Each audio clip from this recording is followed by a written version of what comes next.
오늘 말씀부터 본격적으로 이스라엘의 역사에 대한 말씀을 저희가 다룹니다. 역대기의 역사는 열왕기의 그 역사와 비슷한 부분이 많습니다. 그래서 열왕기에서 나와 있는 역사들을 대부분 역대기에서 중복되는 부분들에 대하여서는 많이 언급하지 않고 넘어가는 부분들도 많습니다. 그러나 열왕기서와 다르게 역대기서는 분명한 열왕기서도 그렇고 역대기도 그렇고 그 시대 사람들에게 주고자 하는 하나님의 말씀이 있었기 때문에 그 말씀들을 주셨는데, 열왕기 같은 경우는 그들이 왜 멸망하였는지에 대한 부분에 집중하다 보니까 이스라엘 여러 왕들의 죄악된 부분들에 대해서 넘어가지 않고 모든 것들을 다 이야기합니다. 다윗과 솔로몬의 그러한 모든 죄뿐만 아니라 북이스라엘의 모든 왕들의 그러한 죄들에 대하여서도 다 언급하고 넘어가는 것에 반하여서 역대기 같은 경우에는 어떻게 하면 포로기에서 돌아온 백성들이 하나님께 돌아갈 것인가라는 그러한 부분들에 대하여서 집중하다 보니 왕들의 그러한 잘못된 부분들에 대하여서는 거의 언급하지 않고 그들이 하나님께 예배하였던 그러한 부분들을 많이 언급을 하게 됩니다. 그래서 역대기 같은 경우에는 북이스라엘의 역사가 아예 나오지를 않습니다. 거의 나오질 않고요. 사울 같은 경우에도 언급되어지는 부분이 다윗과 연관이 되어지기 때문에 언급이 되어집니다. 그러면서도 왜 사울이 오늘 말씀을 보게 되면 그 왕권을 다윗에게 넘겨주게 되었는지 그러한 부분들을 우리에게 알려주고 있습니다.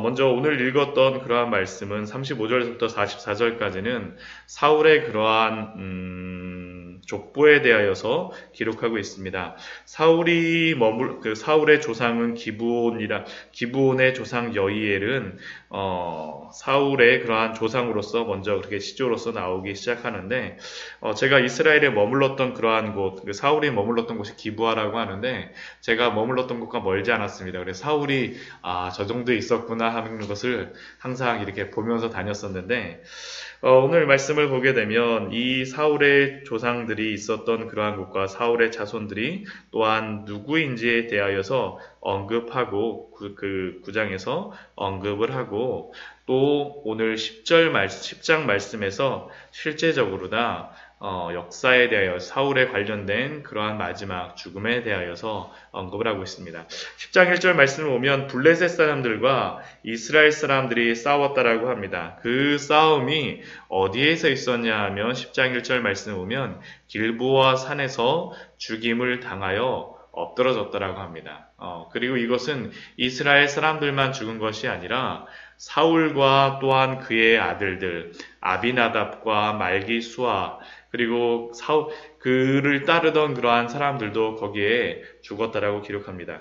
제가 이스라엘 여행을 하면서 굉장히 인상 깊었던 것이 바로 이 길보아 산입니다. 길보아 산을 가게 되면 그 위에 나무가 없습니다. 반대편은 나무가 굉장히 울창하게 잘 우거졌는데 이 길보아 산 쪽, 사울이 죽었다라고 하는 쪽으로는 나무가 없습니다. 그래서 제가 왜 나무가 없나 그게 궁금해갖고 이렇게 산을 넘어가는 도로가 있어서 한번 넘어가 봤는데 도로명이 666번이더라고요. 그리고 이게 저녁 때쯤 어스프레한쯤 가는데 666번이니까 이게 뭐지? 그러고선 이렇게 한번 쭉 넘어갔었는데, 근데 그 위에 올라가고 그 꼭대기 위에서 이스라엘 땅을 이렇게 쭉 내려다 보면서 사울이 이 모습을 보면서 마지막을 마쳤겠구나라는 그러한 생각을 하였었습니다.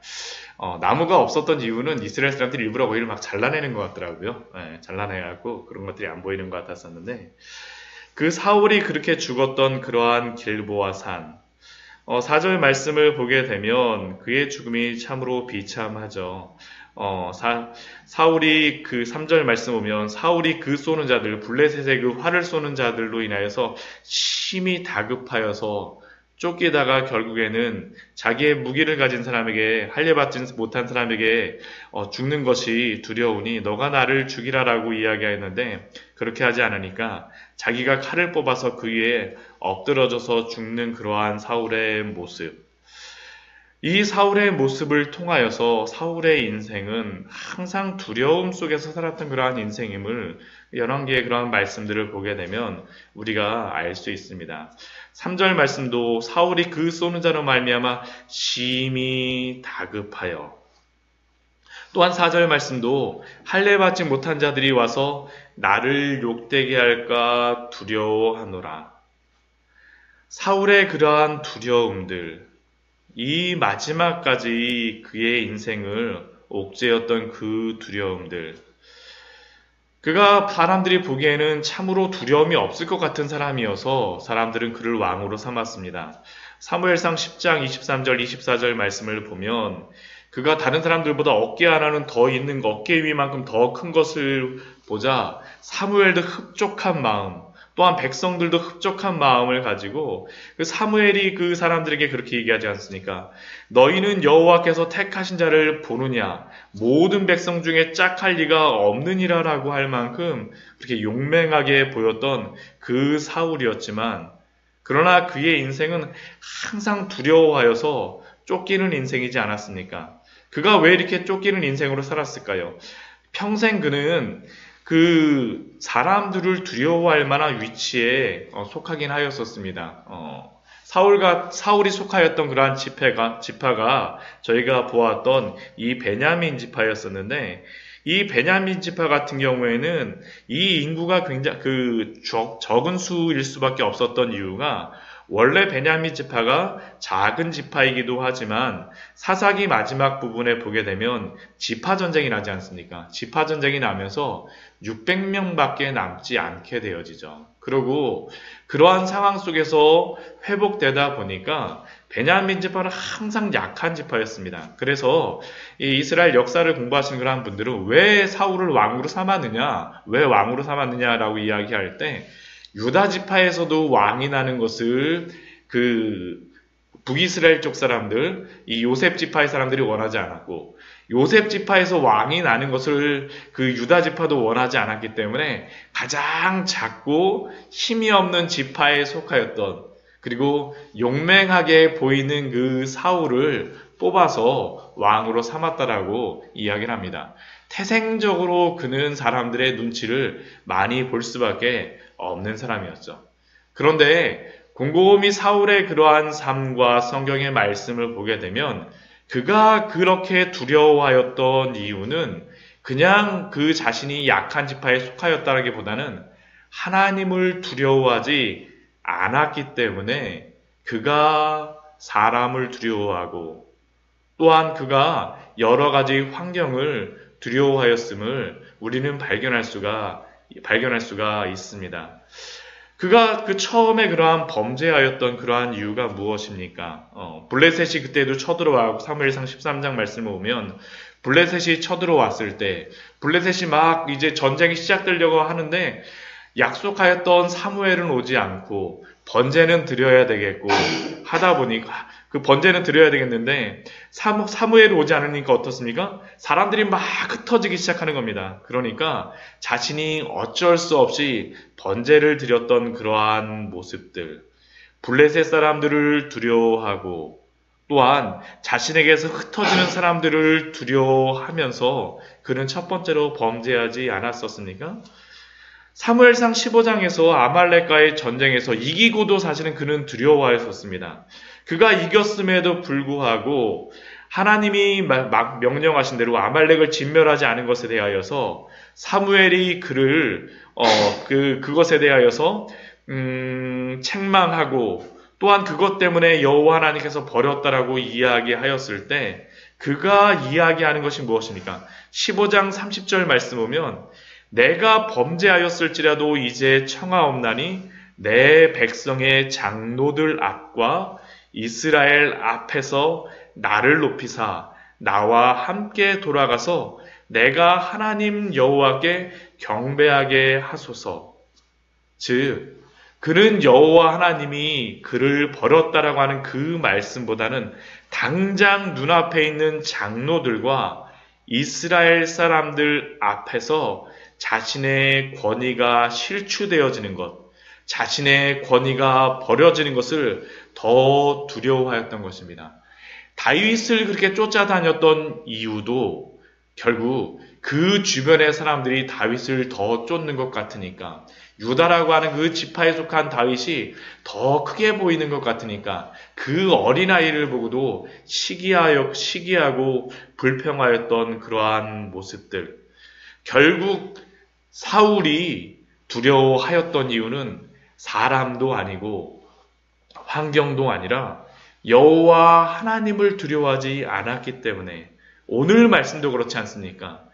블레셋이 강하여서 그가 두려워했던 것이 아니라, 블레셋이 무서워서 그가 전쟁에서 패배하였던 것이 아니라, 그 쏘는 자로 말미암아 심히 다급하고 그들을 보자마자 마음이 다급하였기 때문에, 또한 마지막에도 그 자기가 죽음을 당한 것이 다른 사람들에게 어떻게 보여질까 두려워하였기 때문에 그런 이러한 마지막 모습을 보여주지 않습니까?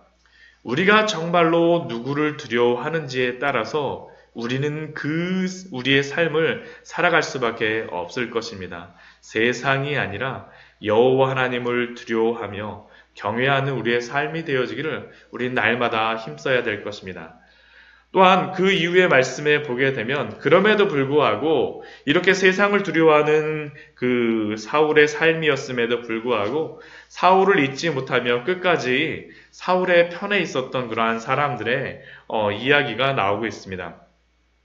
6절 말씀을 보면 사울과 그의 세 아들이 온 집안이 함께 죽었다라고 이야기를 합니다. 그리고 8절 말씀을 보면 블레셋 사람들이 그 다음날 와서 사울과 그의 아들들이 죽은 것을 보고 나서 사울의 옷을 벗기고 머리와 갑옷을 가져다가 블레셋 사방으로 보내고, 사울의 갑옷은 신전에 두고 그의 머리는 다곤의 신전에 달았다라고 이야기를 합니다. 근데 이렇게 했을 때 이스라엘의 대부분의 사람들의 반응은 무엇이었습니까? 그들도 역시 두려워하여서 다 도망하였습니다. 7절 말씀을 보면 골짜기에 있는 모든 이스라엘 사람이 그들이 도망간 것과 사울과 그의 아들들이 다 죽은 것을 보고 그 성읍들을 버리고 도망하매, 그들도 역시 두려워하여서 그 왕이 죽은 것에 대하여서 그를 구하고 그를 돕기보다는 모두 자기의 성읍까지도 버리고 다 도망하였던 것입니다. 그런데 이러한 상황 속에서 누가 와서 도와주게 됩니까? 오늘 말씀을 보게 되면 길르한 야베스 사람들이 와서 사울을 도왔다라고 이야기를 하고 있습니다. 11절 말씀을 보면 길르한 야베스 사람들이 와서 그 용사들이 와서 사울의 시체와 그의 아들들의 시체를 거두고 야베스로 가져다가 그곳에서 상수리 나무 아래에서 장사하고 7일간 금식하였다라고 이야기합니다. 왜 이들이 사울을 이렇게 돕겠습니까?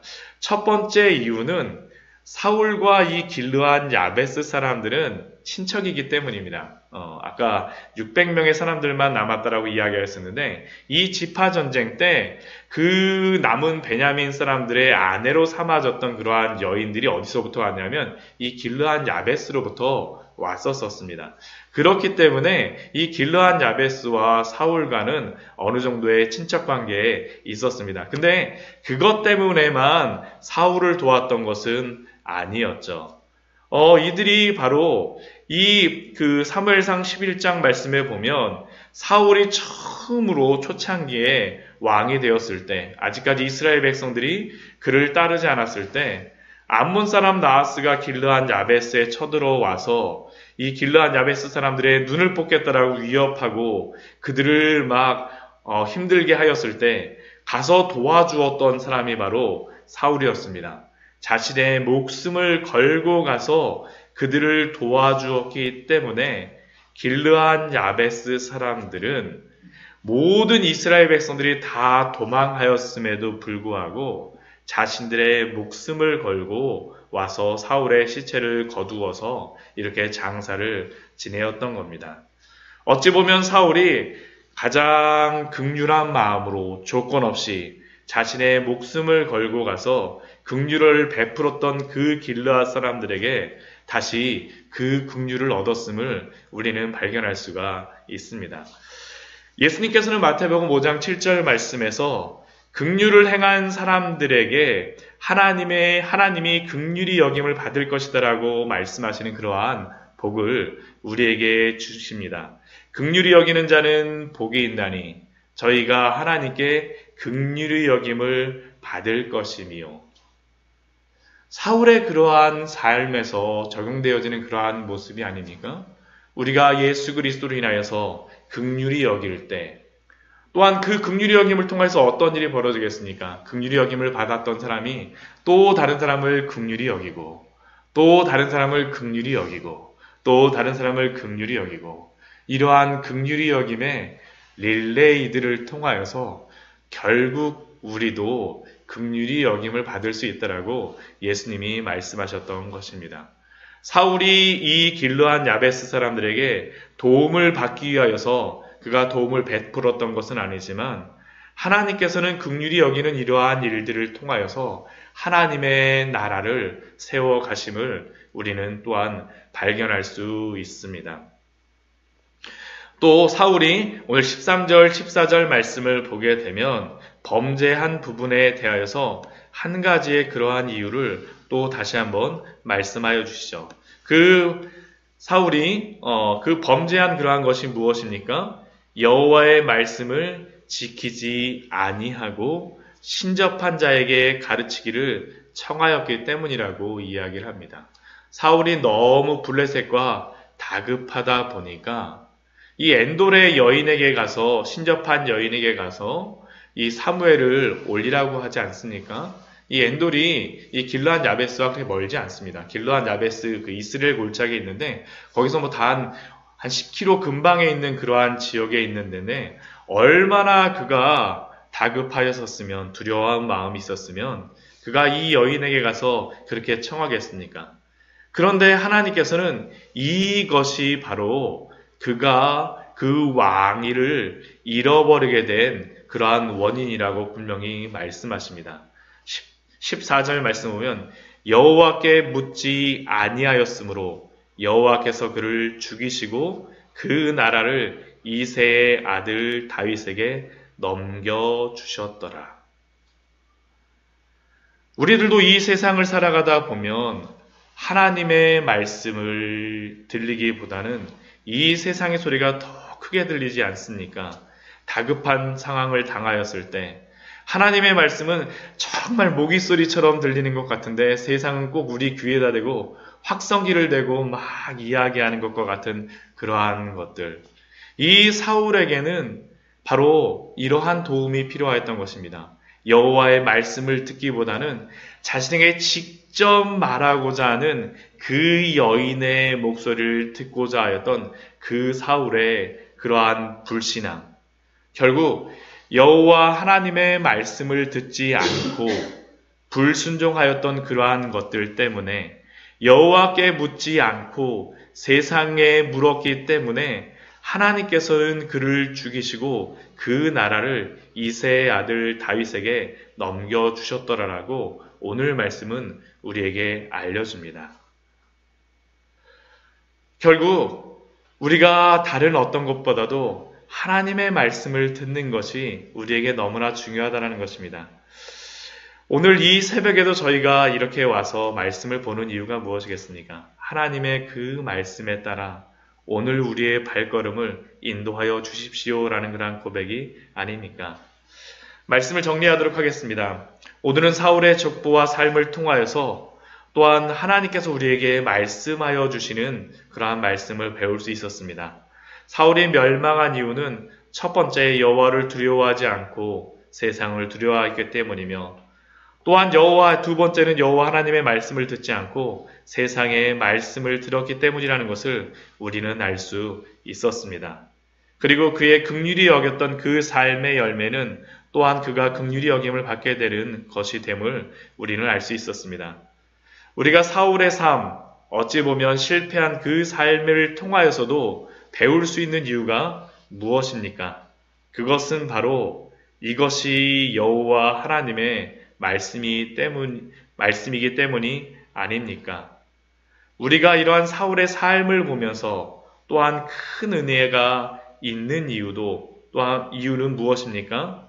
어찌 보면 우리도 사울과 같은 삶을 살아가지만 그러나 우리 주 예수 그리스도를 통하여서 우리에게 베풀어 주신 그 구원의 은혜가 우리에게 있다라는 것을 우리가 또한 알게 됩니다.